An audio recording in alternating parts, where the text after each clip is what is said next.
नमस्कार, मी विजया डोळे आदिनाथ ज्योतिष चॅनल आपलं सहर्ष स्वागत करत आहे. आपण गेल्या भागामध्ये रुलिंग प्लॅनेट म्हणजे काय, रुलिंग प्लॅनेट संबंधीची बऱ्यापैकी माहिती आपण अभ्यासली. तर रुलिंग प्लॅनेट म्हणजे काय, तर एखादा प्रश्न हा रुलिंग प्लॅनेटने सोडवायचा असेल तर रुलिंग प्लॅनेटमध्ये काय येतं, LSRD. एल म्हणजे काय, प्रश्न ज्या वेळेला विचारलाय, ज्या दिवशी विचारलाय, ज्या वेळेला विचारलाय, ज्या तारखेला विचारलाय, ज्या स्थळी विचारलाय, त्याचं लग्न म्हणजे प्रथम भावात लग्न असेल ती रास, त्याचा स्वामी. एस म्हणजे काय, तर एस म्हणजे चंद्र ज्या नक्षत्रात असेल तो नक्षत्र स्वामी जो पण असेल तो. LSR म्हणजे काय, तर चंद्र ज्या राशीत असेल ती राशी त्याचा स्वामी, राशीचा स्वामी. आणि चौथं डी म्हणजे LSRD. डी म्हणजे काय, ज्या वारी आपण प्रश्न बघतो तो वार, सोमवार, मंगळवारचे 7 वार आहेत, त्याच्यातला कोणता वार. आता आपण हे सगळं मागच्या भागामध्ये अभ्यासलेलं आहे. म्हणजे रुलिंग प्लॅनेट म्हणजे काय हे आपण अभ्यासलेलं आहे. पण आता आपण हा आजचा भाग घेणार आहे. ते रुलिंग प्लॅनेट हे अंकगणिताने कसं काय बरं काही प्रश्न सोडवतात का, ते आपण आज बघणार आहोत. आता एक ग्रहाला रवी आणि चंद्र सोडून 2 राशी आहेत, हो की नाही. त्या राशींचे नंबर ठरलेले आहेत, हेही आपल्याला माहिती आहे, अभ्यासले आपण हे. आता समजा रवी का, रवीला एकच रास आहे, कोणती रास, सिंह. तिचा नंबर काय, 5 नंबर. मग रवी लिहिला की त्याच्या पुढे 5 नंबर लिहायचा, हे उपयोग करतो ना, त्याच्यासाठी हे आपल्याला लागणार आहे. नंतर चंद्राला पण एकच रास आहे, कोणती आहे, कर्क, हो की नाही. मग कर्कचा आकडा कोणता, 4. मग कर्क त्याच्या पुढे 4 आकडा आहे. रविचंद्र मंगळाला कोणत्या राशी आहेत, 2 राशी आहेत, एक मेष आणि एक वृश्चिक. मेषेचा आकडा 1 आणि वृश्चिकेचा आकडा 8, म्हणजे 8 आणि 1 9 टोटल होते, हो की नाही. नंतर बुधाला पण 2 राशी आहेत, एक मिथुन आणि एक कन्या. मिथुनाचा आकडा 3 आणि कन्याचा आकडा 6, दोन्हीची टोटल केली तर 9 आकडा आहेत. गुरुला पण 2 राशी आहेत, कोणत्या बरं, एक धनु आणि एक मीन.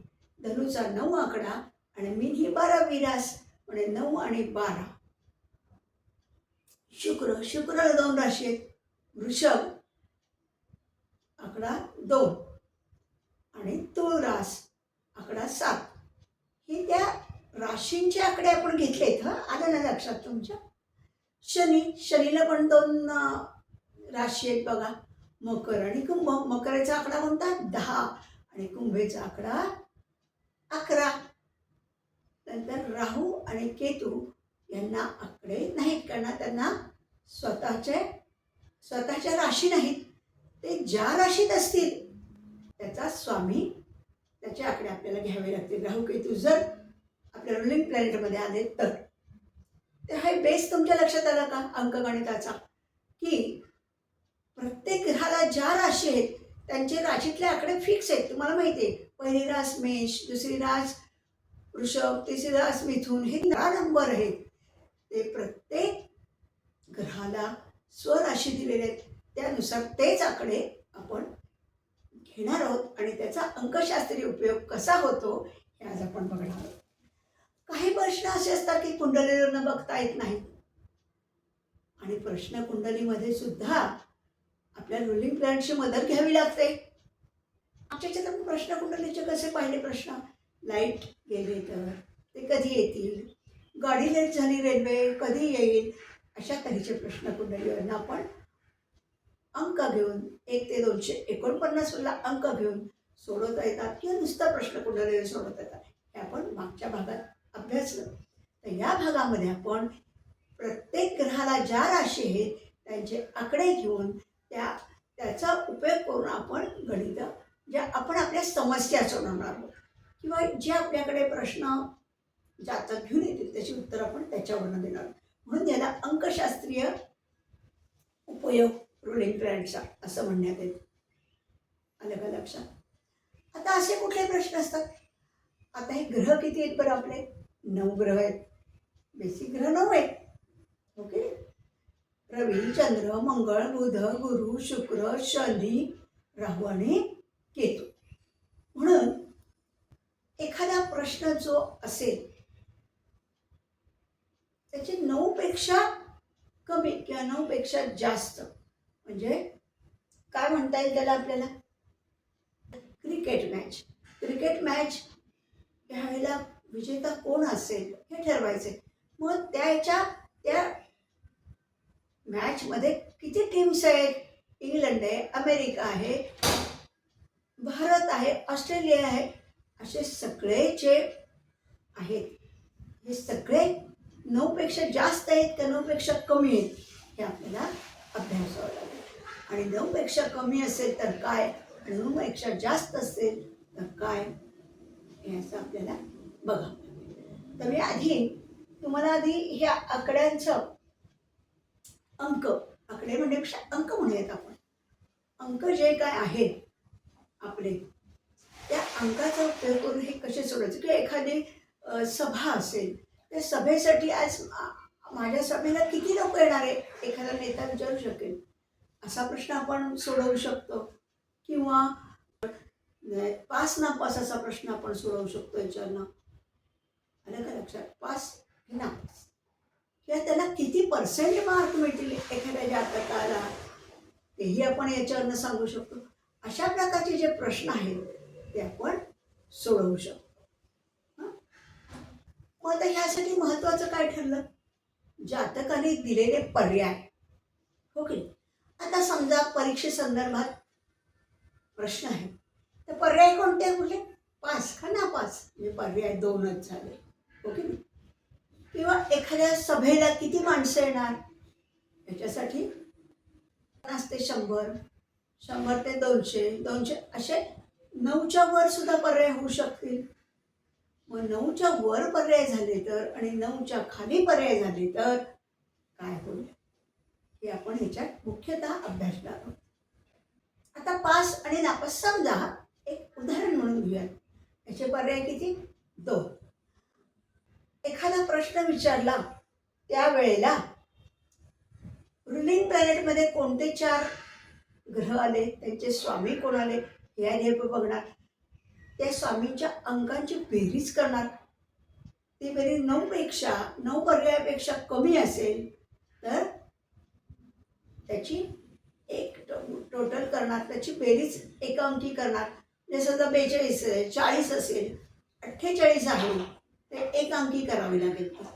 पण 9 पेक्षा पर्याय जास्त असतील एखाद्या सभेला म्हणा एखाद्या मतदान मोजणी असते तेव्हा मला किती मतं पडतील असाही प्रश्न असू शकतो एखाद्या नेत्याचा. तेव्हा काय होईल? मग त्याचे 9च्या वर 500 ते 1000, 1000 ते 2000 असे आपण किती मतं म्हणजे 9च्या वर पर्याय निर्माण होतील. जे पर्याय असतील ते 9च्या आत असतील तर आणि 9च्या वर असतील तर काय परिणाम होतात हे आपल्याला बघायचं. 2च पर्याय असतील तर काय होईल? 2 पर्यायांनी काय करावं लागेल? जी टोटल येईल त्याला आपण 2नी भागणार आणि जी बाकी उरेल ते आपण सांगणार. 0 बाकी जर चुकून 0 उरली बाकी उरली तर काय उत्तर येईल त्याचं? जो शेवटचा पर्याय असेल तो त्याचं उत्तर असेल. आलं का लक्षात? आता आपण हे मी पेपर लावते ह्याच्या मार्फत तुम्हाला आणखीन चांगलं कारण मी त्यात उदाहरणं पण घेतलेली आहे. हां तर मी पेपर लावते. रुलिंग प्लॅनेट्स अंकशास्त्रीय उपयोग. या ग्रहांना अंक दिले असतात ते आपण आता बघूया. हां क्रमांक ग्रह कोणता असेल त्याच्या स्वराशी चक्रातल्या 12 राशींचं जे चक्र आहे त्याच्यातल्या स्वराशी आणि त्यांचे अंक. आता पहिला ग्रह रवी, त्याची राशीचक्रातले कोणती राशी? स्वराशी सिंह. अंक किती? 5, म्हणून 5 लिहिलं. चंद्र, चंद्राचं काय? कर्क राशी, राशी क्रमांक 4, म्हणजे म्हणून अंक एकूणमध्ये 4 लिहिला. तिसरं काय आहे? मंगळ. मंगळाला कोणत्या राशी आहेत? 2 राशी आहेत मंगळाला, मेष आणि वृश्चिक. मेषचा आकडा 1 आणि वृश्चिक 8वी रास आहे, म्हणून 8 आणि 1 बरोबर 9 झाले अंक. रुलिंग प्लॅनेटमध्ये मंगळाला तर त्याचा आपल्याला आकडा 9 लिहावं लागेल. का? मेषाचा 1 आणि वृश्चिकेचा 8 आकडा. चौथा बुध. बुधाला पण 2 राशी आहेत, एक मिथुन, त्याचा क्रमांक किती? 3 आणि कन्येचा 6. मग मिथुन तर काय लिहायला लागेल? 9 आकडा लिहावा लागेल. 6 अधिक 3 त्यांची बेरीज केली म्हणून 9 आला. आता गुरु. गुरुचं काय आहे? धनु. धनु हा 9 नंबरचा आकडा आहे, हो की नाही? 9 क्रमांक 9वी रास आहे ही राशीचक्रातली, म्हणून 9 येईल. आणि दुसरी रास कुठली? मीन. मीन ही राशीचक्रात 12वी रास आहे, म्हणून 11ला 12. 12 अधिक 9 बरोबर एकूण अंक किती आला? 21. आता शुक्र. शुक्राला पण 2 राशी आहेत, वृषभ आणि तुळ. वृषभाचा आकडा कोणता? 2. राशीचक्रात मिथुन वृषभ असं म्हणतो ना आपण, म्हणजे वृषभाचा 2 आकडा, तुळेचा 7 आकडा. 7 आणि 2 एकूण 9. म्हणजे रुलिंग प्लॅनेटमध्ये जर शुक्र आला तर आपण किती लिहिणार? 7 किंवा 2 नाही लिहिणार, दोन्हीची टोटल करून लिहिणार. हां. शनी, तिला पण 2 राशी आहेत, मकर आणि कुंभ. मकर ही 10 नंबरची रास आहे आणि कुंभ ही 11 नंबरची आहे, म्हणजे 11 10 21, म्हणून त्याची टोटलमध्ये 21 लिहिणार. जर शनी रुलिंग प्लॅनेटमध्ये आला तर आपण 21 आकडा लिहिणार. राहू ज्या राशीत असेल त्याप्रमाणे. राहू आणि केतूला स्वराशी नाहीत, त्यामुळे काय करायला लागेल? तो समजा शनीच्या राशीत असेल, मकर राशीत असेल तर शनीचे 21 आकडा येईल. चंद्राच्या असेल तर 4 आकडा येईल. हे राहू आणि केतू ज्या राशीत असतील त्या ग्रहाचे आकडे आपण धरणार. केतू ज्या राशीत असेल त्याप्रमाणे धरणार. प्रत्येक ग्रहाला वरील प्रमाणे अंक दिलेले आहेत. या अंकाच्या साह्याने प्रश्नाची उकल करता येते. यासाठी कुंडली आवश्यक नसते. रुलिंग प्लॅनेट्सचे सहाय्य घेतले जाते. रुलिंग प्लॅनेट्स नियमानुसार वक्री ग्रह वगळला जातो. म्हणजे आपण मागच्या याच्यात पाहिलंच आहे की प्रश्नकुंडलीत मात्र वक्री ग्रहाला स्थान नाही, तो ग्रह आपण त्याच्यात घेत नाही. हां. रुलिंग प्लॅनेट्स मांडा. हां. प्रत्येक रुलिंग ग्रहासमोर त्या ग्रहाला दिलेला अंक मांडा. या सर्व ग्रहांची बेरीज करावी. ही बेरीज 1 अंकी करावी की 2 अंकी करावी हे प्रश्नाच्या स्वरूपावर ठरवावे. काही प्रश्न सोडवताना पर्याय उपलब्ध असतात. अशा प्रकारचे प्रश्न सोडवताना ग्रहांना दिलेल्या अंकाचा विचार होतो. यासाठी जातकाकडून पर्याय समजून घ्यावेत. त्यांना अनुक्रमांक पण जातकाकडून घ्यावेत. पर्याय संख्या 9पेक्षा कमी असेल तर रुलिंगमधील ग्रहांच्या अंकांची बेरीज 1 आकडी करावी. बघा, 9पेक्षा कमी असेल आलेली 1 अंकी बेरीज एकूण पर्याय संख्येपेक्षा लहान असेल तर बेरजेचा जो अंक असेल त्या पर्यायाची निवड करावी. आलेली 1 अंकी बेरीज एकूण पर्याय संख्येपेक्षा मोठी असेल तर बेरजेच्या अंकास एकूण पर्यायाच्या संख्येने भागावे. जी बाकी उरेल त्या पर्यायाची निवड करावी. आलेली 1 अंकी बेरीज जर एकूण पर्याय संख्येपेक्षा मोठी असेल तर बेरजेच्या अंकास एकूण पर्यायाच्या संख्येने भागावे. जर बाकी 0 उरली तर शेवटच्या अंकाच्या पर्यायाची निवड करावी. पर्याय संख्या 9पेक्षा जास्त असेल तर रुलिंगमधील ग्रहांच्या अंकांची बेरीज करावी. मात्र रुलिंग ग्रहांची बेरीज 1 अंकी करू नये. केव्हा? 9पेक्षा जास्त असतील तर आलेल्या बेरजेस एकूण पर्यायाच्या संख्येने भागावे. जी बाकी उरेल त्या पर्यायाच्या क्रमांकाच्या पर्यायाची निवड होईल. आलेल्या बेरजेस एकूण पर्यायाच्या संख्येने भागावे. जर बाकी 0 उरेल तर शेवटच्या क्रमांकाच्या पर्यायाची निवड होईल. आता आपण उदाहरण पण बघूया. उदाहरणार्थ क्रिकेट मॅचमध्ये अंतिम विजेता कोण असेल? पर्याय आता एक Bharat, England, Australia, Sri Lanka, Pakistan 5, West Indies 6. येथे 6 पर्याय आहेत. पर्याय संख्या 9 पेक्षा कमी आहे. आलं का लक्षात? म्हणून रुलिंग प्लॅनेटची बेरीज 1 अंकी करावी लागेल. ओके, 9 पेक्षा कमी आहे म्हणून. आता प्रश्न वेळेची आपण रुलिंग मांडूया. हां, आता रुलिंग एल म्हणजे सिंह लग्न आहे त्या दिवशी. सिंह लग्न, सिंह कोणाची रास आहे? रवीचे रास आहे. 5 चंद्राचं नक्षत्र एस म्हणजे ते कोणते? भरणी नक्षत्र आहे. भरणी कोणाचं नक्षत्र आहे? शुक्राचं. मग शुक्राची टोटल किती आहे? वृषभ रास 2 आणि तुळ रास 7. आकडा 7 आणि 2 9 म्हणून 9 आकडा आला. मेष रास, चंद्र कुणाचा आहे? चंद्र राशी कोणती आहे? मेष राशी. मग मंगळ मेषेचा. मेष आणि मंगळाची दुसरी रास वृश्चिक. म्हणजे 1 + 8 बरोबर 9 अंक आला. आणि वार त्या दिवशी गुरुवार होता. हां, मग आता बघा याची टोटल करा. 5 + 9 + 9 + 21. या सगळ्याची टोटल केली तर ती आली 44. येते का लक्षात?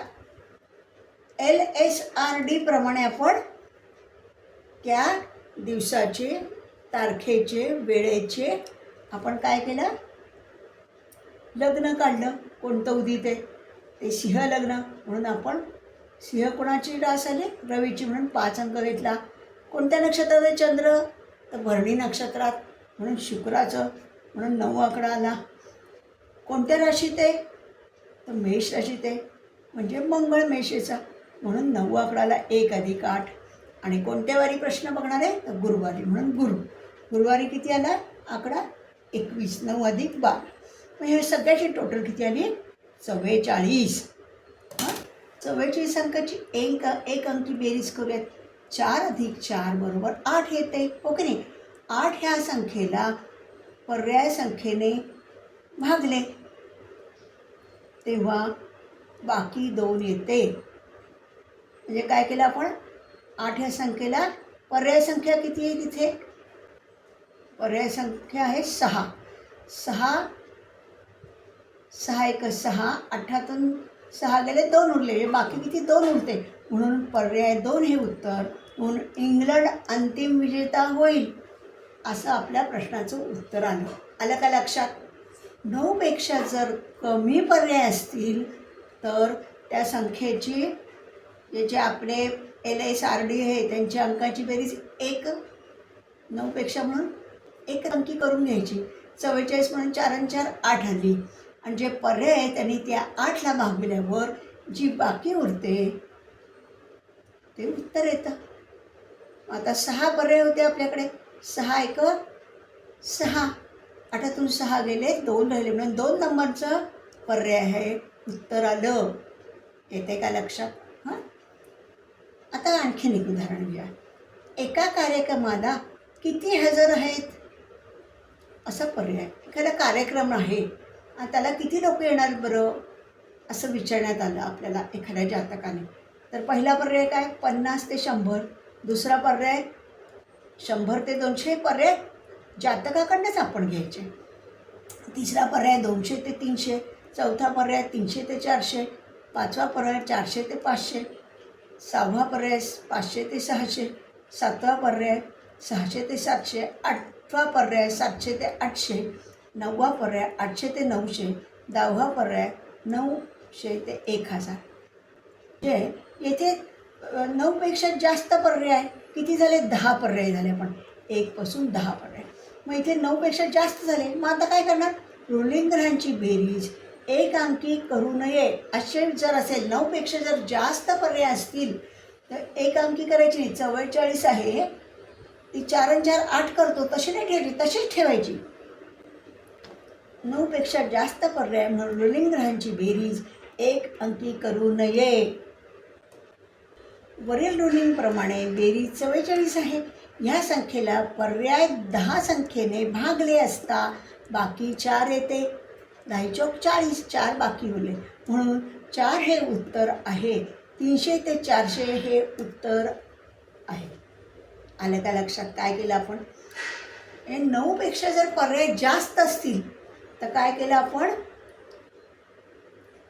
LSRDची बेरीज जी येते ती आपण एक अंकी न करता तशीच ठेवली आणि जे पर्याय आहेत त्यांनी त्याला भागलं आणि जे बाकी उरेल ते 4 बाकी उरले, म्हणून चौथं काय? 300 ते 400 हे उत्तर आलं. जे बाकी उरेल ते उत्तर असेल त्याचं.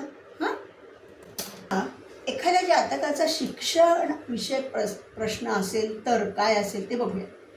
शिक्षण विषयक प्रश्न असल्यास व म्हणजेच पास किंवा नापास असेल असे प्रश्न असल्यास व रुलिंगमध्ये गुरु असल्यास पास हे उत्तर नक्की येते, कारण गुरु हा शिक्षणाचा कारक ग्रह आहे.